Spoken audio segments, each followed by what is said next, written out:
एक बहुत बड़े कार्यक्रम की घोषणा कर रहे हैं, धर्म रक्षा महाअभियान। उसके माध्यम से हम 7 मुद्दों को लेकर के चलेंगे। सरकार एक बिल लेकर के आ रही है एंटी कन्वर्जन एक्ट का। मुझे नहीं पता वो कितना सार्थक होगा, नहीं होगा। एक्ट तो इन पीएनडीटी एक्ट भी बना हुआ है कि बेटियों को माँ के पेट में नहीं मार सकते। उसके बावजूद भी 3.5 करोड़ से ज्यादा बेटियां माँ के पेट में ये जांच करवा करके मार देगी कि लड़का है कि लड़की, लड़का है तो रख लो और लड़की है तो मरवा दो। ये कानून आज बने हुए हैं। गोहत्या बंदी का कानून बना हुआ है, इस हरियाणा में गोहत्या बंदी लागू है, लेकिन उसके बावजूद भी आप जाकर के देखेंगे मेवात में आज भी गाय काटी जा रही है। आज भी रिजुजू जैसा व्यक्ति बोल देता है कि मैं गोमांस खाता हूं, मुझे पाकिस्तान भेज करके देखो। हमारे देश के उपराष्ट्रपति जी भी कह देते हैं कि इस देश में गोहत्या बंद नहीं हो सकती है। तो कहीं ना कहीं आज विचार करने की आवश्यकता है कि हम लोग क्या करें। तो एक तो धर्म जो है, धर्म के नाम पर जो एक तरह से उनका बदलाव जो हो रहा है, उसको रोकने के लिए हमें और ज्यादा सजग होने की आवश्यकता है। और खास करके जिस साइलेंट तरीके से ईसाईकरण हो रहा है आज हरियाणा के अंदर, उसका हम लोग विरोध करेंगे और उन संगठनों को देश के सामने बेनकाब करेंगे कि ये धर्म के नाम पर इन लोगों को रोटी का टुकड़ा दिखा करके इनकी चोटियां काटी जा रही हैं। इनकी भूख मिटाने के नाम पर इनको धर्म से बदला जा रहा है। ये धर्म नहीं, ये धंधा हो रहा है। इसको उजागर करेंगे लोगों के सामने।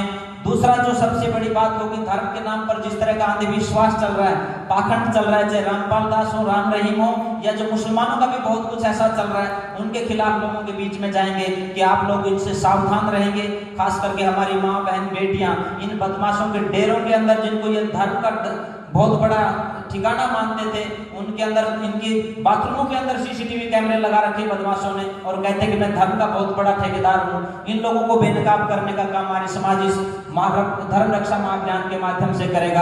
आज नशे की नदियां बह रही हैं पूरे देश में। 21 वर्ष कर दी गई है शराब बेचने और पीने की उम्र, और 21 वर्ष ही है शादी की उम्र। मैं पूछना ये चाहता हूं सरकार से भी और सामाजिक संगठनों से भी, आप कहां सो रहे हैं? आज शादी हो जाएगी 21 वर्ष का होते ही, 21 वर्ष का होते ही आपने उसको शराब पीने की इजाजत दे दी। कहां जाएगा ये परिवार? कहां बचेगा वो गृहस्थ जो आज ठिकाने से एक कदम चलते ही उसको शराब के ठेके की तरफ आकर्षित कर दिया जाएगा? और सरकार का यह बयान आया है कि अब की बार सबसे ज्यादा जो टैक्स वसूला जाएगा वो इस शराब से वसूला जाएगा। मैं कहना चाहता हूं, इस पैसे का करोगे क्या? इस विकास का करोगे क्या? इन बिल्डिंग इमारतों का करोगे क्या जब इनमें रहने वाले लोग नहीं होंगे? पहले 10-10, 5-5 बच्चे होते थे, एक शराबी हो जाता था तो चल जाता था। कोई ना कोई परिवार में एक व्यक्ति, एक बच्चा अच्छा हो जाता था, संस्कारित हो जाता था, परिवार को आगे ले जाता था। एक बच्चे हैं, यदि वो इस नशे की धकेल में आ गए, इस नशे की चपेट में आ गए, तो इस परिवार को बचाएगा कौन? कौन बचाएगा हमारी विरासत को? कौन बचाएगा कि इतने बड़ी पीढ़ी से कोई परिवार चलता रहा है? तो आज ज्यादा सावधान होने की आवश्यकता है। ये बच्चे नशे से बच रहे, सरकार क्या कर रही है उसको करने दीजिए। हम समाज को जागरूक करें। सरकार घर घर ठेके खोलेगी तो भी हम कहेंगे कि नहीं पिएंगे, ना पीने देंगे। एक एक व्यक्ति को जाकर के जागरूक करेंगे। ये धर्म रक्षा महाअभियान का तीसरा मुद्दा है। आज इसी धर्म के नाम पर, जैसे मैंने हिजाब की बात की, मुस्लिम मत में मानने वाले लोग ये कहते हैं कि इनमें ये महिलाएं तो ये तो खेती होती हैं, इनका तो जितना उपयोग करो करो, बाकी कोई बात नहीं होती। ईसाई लोग कहते हैं कि इनमें तो जीवात्मा नहीं होती है उस समय। और हिंदू धर्म के लोग जो मानने वाले हैं वो भी इनको दोयम दर्जे का मानते हैं। आज भी बहुत से मंदिर ऐसे हैं, आपने बहुत से लोगों के नाम सुने होंगे, मंदिरों के नाम सुने होंगे, जहां पर महिलाओं को प्रवेश का अधिकार नहीं है। इन महिलाओं को भी बराबरी का अधिकार मिले, वेदों का है ये ऐलान, बेटा बेटी एक समान। इस नारे को लेकर के हम धर्म रक्षा महाअभियान का अगला मुद्दा लेकर के चलेंगे।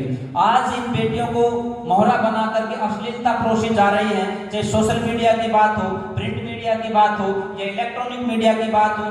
छोटे से छोटा सामान बेचना होगा तो इन बहनों को अर्धनग्न करके उसके ऊपर चित्र दिखाए जाते हैं। पोर्नोग्राफी बहुत ज्यादा चल रही है। और जब से ऑनलाइन परीक्षाएं, ऑनलाइन कार्यक्रम जब चले हैं कोरोना के माध्यम से, तो दैनिक भास्कर का वो सर्वे, मुझे नहीं पता आप लोगों ने देखा है कि नहीं देखा है, उन्होंने कहा कि पोर्नोग्राफी जो देखी जा रही है 14 साल से लेकर के 35 साल तक के 57% नौजवान ऐसे हैं जो पोर्नोग्राफी देखते हैं। ये इन नौजवानों को बर्बाद करने का काम जो चल रहा है, इसको रोकने का काम भी आर्य समाज को करना पड़ेगा। ये वो मुद्दे हैं जिनको लेकर के धर्म रक्षा महाअभियान हम चलाएंगे।